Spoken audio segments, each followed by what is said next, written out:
नागपंचमीच्या दिवशी आम्ही खाऱ्या डोंगरावर गोरक्षनाथांच्या दर्शनासाठी निघालो. पण हा प्रवास इतका रोमांचक असेल याची आम्हाला कल्पना नव्हती. चला तर मग पाहूया हा सुंदर प्रवास. नमस्कार मित्रांनो, आज नागपंचमीचा खास दिवस आहे आणि या पवित्र दिवशी मी आणि माझे मित्र खाऱ्या डोंगरावर गोरक्षनाथांच्या दर्शनासाठी निघालो आहोत. हा प्रवास गाडीने नाही तर पूर्णपणे पायी करणार आहोत. या प्रवासात आपल्याला दोडप किल्ला, सुंदर डोंगर दऱ्या, निसर्ग आणि शेवटी गोरक्षनाथांचं दर्शन अनुभवायला मिळणार आहे. तर चला मित्रांनो, आजचा हा संपूर्ण प्रवास आमच्या सोबत अनुभवूया.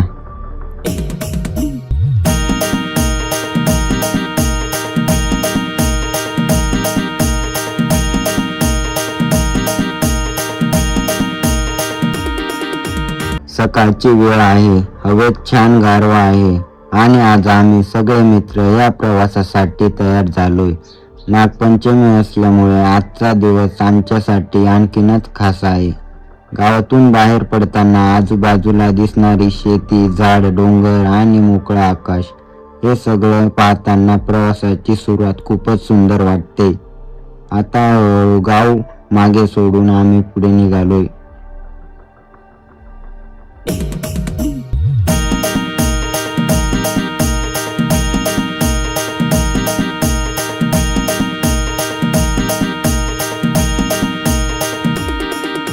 आणि मित्रांनो, समोर दिसतोय दोडप किल्ला. पायी चालत येताना दुरून दिसणारा हा किल्ला खूपच भव्य वाटतोय. आज आपला मुख्य उद्देश गोरक्षनाथांचं दर्शन घेण्याचा आहे. पण वाटेत दोडप किल्ल्याचं हे दर्शन म्हणजे आपल्या प्रवासातली पहिली सुंदर आठवण आहे. किल्ल्याच्या आजूबाजूचा निसर्ग आणि हे डोंगर, खरं सांगायचं तर प्रत्यक्ष पाहताना एक वेगळाच आनंद मिळतोय.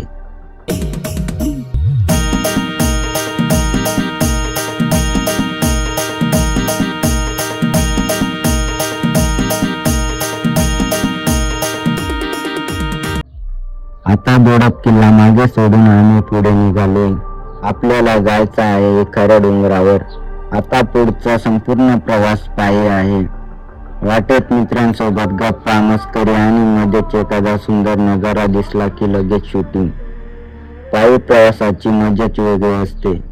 गाडीने जाताना जे नजरेत येत नाही ते पायी चालताना जवळून अनुभवता येतं. कधी डोंगर, कधी हिरवाई, कधी मोकळं आकाश आणि प्रत्येक वळणावर एक नवीन नजारा. म्हणून प्रवास फक्त एका ठिकाणी पोहोचण्यासाठी नसतो, प्रवास स्वतःमध्ये एक सुंदर आठवण असते.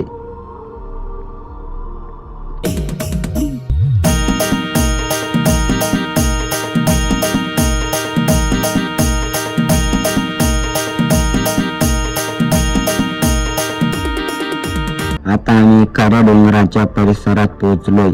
पुढचा रस्ता थोडा चढाचा आहे. चालताना आता थोडा थकवा जाणवतोय, पण मनात एकच उत्सुकता आहे.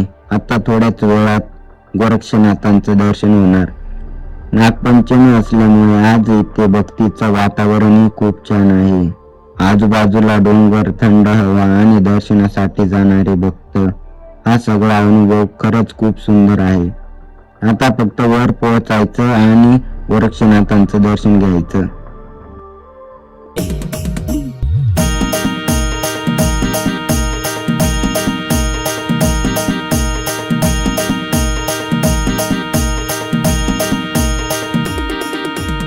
आणि मित्रांनो, शेवटी आम्ही पोहोचलो. समोर आहे गोरक्षनाथांचं पवित्र मंदिर. इतका वेळ पायी चालून आल्यानंतर मंदिरासमोर उभं राहिल्यावर मनात एक वेगळंच समाधान मिळतं. आज नागपंचमीचा पवित्र दिवस आणि या दिवशी मित्रांसोबत गोरक्षनाथांचं दर्शन मिळणं हा आमच्यासाठी खूपच सुंदर अनुभव आहे. इथलं वातावरण कॅमेऱ्यात किती दाखवलं तरी प्रत्यक्ष इथे आल्यावर मनात जी भावना निर्माण होते ती शब्दात सांगणं खरंच कठीण आहे. गोरक्षनाथांच्या चरणी एकच प्रार्थना, सगळ्यांच्या आयुष्यात सुख, समाधान आणि आनंद राहू दे. जय गोरक्षनाथ.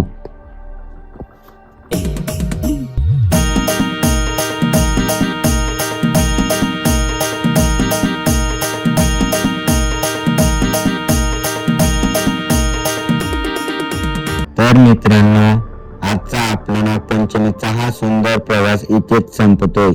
गावातून आपण सुरुवात केली, मित्रांसोबत पायी चालत हा संपूर्ण प्रवास अनुभवला. वाटेत दोडक किल्ल्याचं भव्य आणि मनमोहक दर्शन झालं आणि अखेर गोरक्षनाथांच्या पवित्र चरणी माथा टेकवून मन प्रसन्न झालं.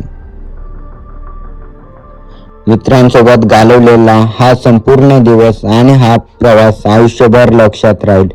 तुम्हाला असेच आपल्या गावाकडचे प्रवास, देवस्थान आणि निसर्गाचे ब्लॉग पाहायला आवडत असतील तर चॅनलला सबस्क्राईब करा. व्हिडिओ आवडला असेल तर लाईक करा आणि हा ब्लॉग तुमच्या मित्रांपर्यंत नक्की शेअर करा. पुन्हा भेटूया एका नवीन प्रवासात, एका नवीन ठिकाणी आणि नवीन आठवणींसोबत. तोपर्यंत जय गोरक्षनाथ.